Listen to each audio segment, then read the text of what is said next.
Hi friends, welcome to our YouTube channel. Chicken fry. Chicken అంటే ఇష్టం లేని వాళ్ళు మోస్ట్లీ ఎవరు ఉండరు. మా ఇంట్లో అయితే మా బాబుకి చాలా అంటే చాలా ఇష్టం చికెన్ ఫ్రై అంటే. ఎంత ఇష్టం అంటే morning breakfast, afternoon lunch, evening snacks, night dinner కంటిన్యూస్గా ఎన్ని డేస్ పెట్టినా తింటాడు. బోరే కొట్టదు మా బాబుకి చికెన్ ఫ్రై అంటే. అంత ఇష్టం మా బాబుకి చికెన్ ఫ్రై అంటే. ఈ చికెన్ ఫ్రై నా స్టైల్లో ఎలా చేస్తానో చూపించేస్తాను. ఇక్కడ నేను 750 గ్రామ్స్ చికెన్ తీసుకున్నాను. దానికి నేను 3 బిగ్ ఆనియన్స్ తీసుకున్నాను, 2 గ్రీన్ చిల్లీ తీసుకున్నాను. ఆనియన్స్ ఏమి ఎక్కువ అయిపోవండి, స్వీట్నెస్ ఏమీ రాదు, కరెక్ట్గా సరిపోతుంది. స్పైసీ మీకు ఇంకా కావాలి అనుకుంటే ఇంకొక గ్రీన్ చిల్లీ యాడ్ చేసుకోండి, అది మీ విష్. అది చికెన్ ఫ్రై చాలామంది చాలా డిఫరెంట్గా చేస్తూ ఉంటారు. నేనైతే ఇంట్లో ఎలా చేస్తూ ఉంటాను, చాలా ఇష్టంగా తింటూ ఉంటారు మా ఇంట్లో అందరూ. చాలా అంటే చాలా బాగుంటుంది. ఒకసారి మీరు కూడా ట్రై చేసి చూడండి. ఇక్కడ మనం ఆనియన్స్ మరి బిగ్ సైజులో అవసరం లేదు, మీడియం సైజులో కట్ చేసుకుంటే సరిపోతుంది. ఇక్కడ నేను కట్ చేస్తున్నాను కదా, అలా కట్ చేసుకుంటే సరిపోతుంది. మరీ బిగ్ సైజులో కట్ చేసుకున్న మనకి అంత బాగోదు. ఇలా కట్ చేసుకుంటే సరిపోతుంది. ఈ 750 గ్రామ్స్కి అన్ని ఆనియన్స్ కంపల్సరీ పడుతుంది. ఇప్పుడు ఒక ప్యాన్ తీసుకోండి. ఆ ప్యాన్లో చికెన్ వేసుకుంటున్నాను. అందులో నేను తీసుకున్న ఆనియన్స్, నేను కట్ చేసి పెట్టుకున్న ఆనియన్స్ అందులో వేసేస్తున్నా. ఇప్పుడు మనం ఈ కర్రీకి కావలసిన సాల్ట్, చిల్లీ పౌడర్స్ అన్నీ ఇప్పుడే యాడ్ చేసేసుకోవాలి.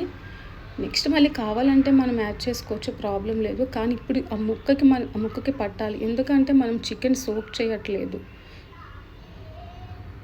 మనం ఒక 15 మినిట్స్ బాయిల్ చేసిన తర్వాత మనం ఫ్రై చేసేసుకుంటాం. సో కంపల్సరీ మనం ఆ ముక్కకి పట్టాలి అంటే కరెక్ట్గా ఇప్పుడే వేసుకోవాలి.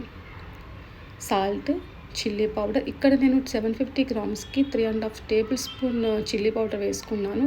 మీ స్పైసీకి తగ్గట్టు మీరు వేసుకోండి. నెక్స్ట్ ఇందులో అల్లం వెల్లుల్లి పేస్ట్ నేను ఒక 1.5 టేబుల్ స్పూన్ వేసాను.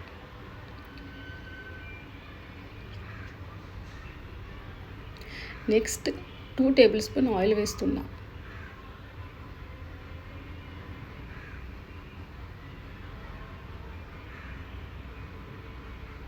ఇప్పుడు దీన్ని బాగా కలపండి. ఆ చికెన్ పీసెస్కి మనం వేసిన ఆనియన్స్ కానీ, చిల్లీ పౌడర్ కానీ, సాల్ట్ కానీ ఇవన్నీ ఆ ముక్కకి పట్టాలి. బాగా కలుపుకొని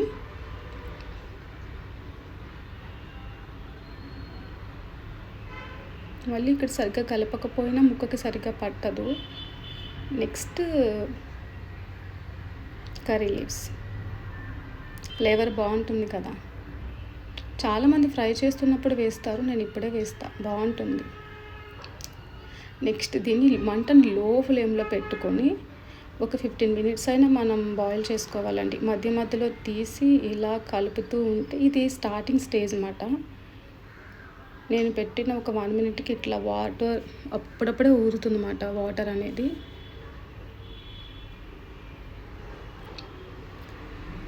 ఇది సెకండ్ స్టేజ్. ఈ స్టేజ్లో ఇట్లా ఉంటుంది.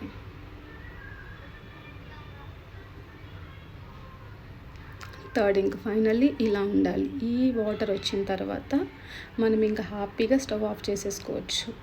నాకు ఈ చికెన్ బాయిల్ అవ్వడానికి 15 to 20 మినిట్స్ అట్లా పట్టింది. ఎక్కువ బాయిల్ చేసుకోవద్దు. ఎక్కువ బాయిల్ చేసుకుంటే పీస్ ఓవర్ బాయిల్ అయిపోతుంది.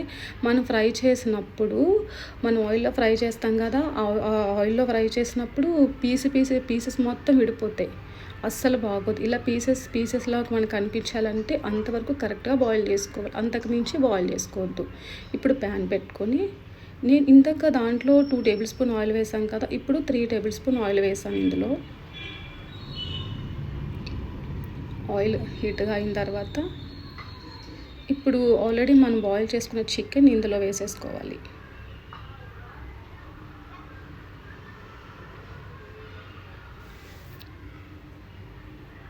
ఇప్పుడు స్టార్ట్ అవుతుందండి మనకి ఏంటంటే ఈ చికెన్ ఫ్రై అయ్యేంత వరకు కంటిన్యూస్గా మన హైలో పెట్టి దాన్ని తిప్పుతూనే ఉండాలి. ఎక్కడికి వెళ్ళిపోకండి, అక్కడే ఉండండి.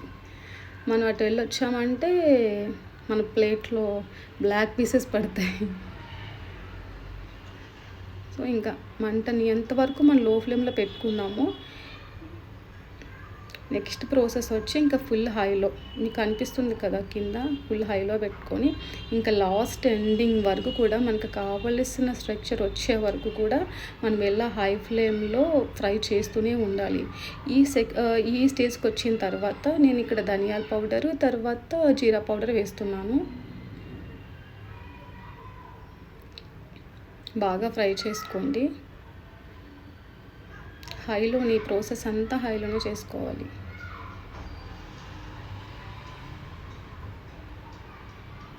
కంటిన్యూస్గా ఫ్రై చేస్తూనే ఉండాలి. ఎక్కడ ఆపొద్దు. ఆపమంటే కింద అడుగు పెట్టేస్తుంది, టేస్ట్ మొత్తం మారిపోతుంది. చూసారా ఎలా చేంజ్ అయిపోతుందో? స్టార్టింగ్ స్టేజ్కి ఇప్పటికే ఎట్లా ఉందో. ఇప్పుడు ఆయిల్ ఎట్లా పైకి వస్తున్నప్పుడు కింద కూడా అడుగు పడుతుంది, చూస్తున్నారా?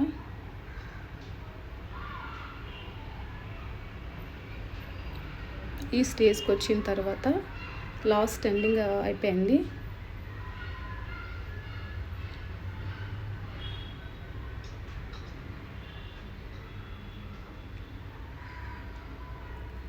సాఫ్ట్గా చాలా బాగుంటుంది. మీరు స్పైసీ ఎక్కువ తినే వాళ్ళంటే ఎక్కువ స్పైసెస్ మీరు యాడ్ చేసుకోండి. బిర్యానీలో చాలా బాగుంటుంది. మనం మామూలుగా బగారా రైస్ చేసుకుంటాం కదా, అందులో చాలా బాగుంటుంది. ఇక్కడ నేనైతే లాస్ట్ ఇంకా ఫైనల్గా మసాలా ఉంటుంది కదా, అది యాడ్ చేశాను. నెక్స్ట్ కొత్తిమీర. అంతేనండి, అయిపోయింది. టేస్టీ చికెన్ ఫ్రై రెడీ అయిపోయింది. ఒకసారి నాలా కూడా మీరు చేసి చూడండి. మీకు నచ్చితే నాకు కామెంట్ చేయండి ఎలా ఉంది అని. Finally chicken fry is ready. ఇప్పుడు మా బాబుకి పెట్టి చూద్దాం ఎట్లా ఫీల్ అవుతాడు అని. వేడి వేడి రైస్. మా బాబు చాలా హ్యాపీగా ఉన్నాడు.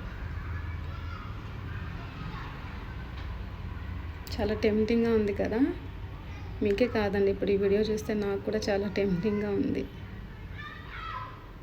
మళ్ళీ తినాలనిపిస్తుంది నాకు.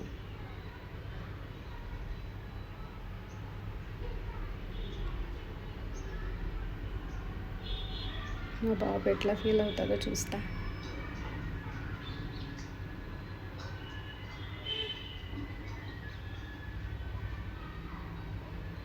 మాకు ఫుడ్ తినే ముందు ప్రేయర్ చేసుకోవడం అలవాటు అండి మా ఫ్యామిలీ మొత్తానికి. Thank you. నెక్స్ట్ మా టోనీ బంగారు తల్లి. దానికి ఇదే కర్రీ అనుకోకండి, దానికి స్పెషల్ కర్రీ. దానికి చికెన్ మేము తిన్నది పెట్టాము, దానికి స్పెషల్గా చేస్తాం. దానికి చిల్లీ పౌడర్స్ ఇలాంటివి ఏమీ వేయను, పసుపు ఒకటి వేస్తాను.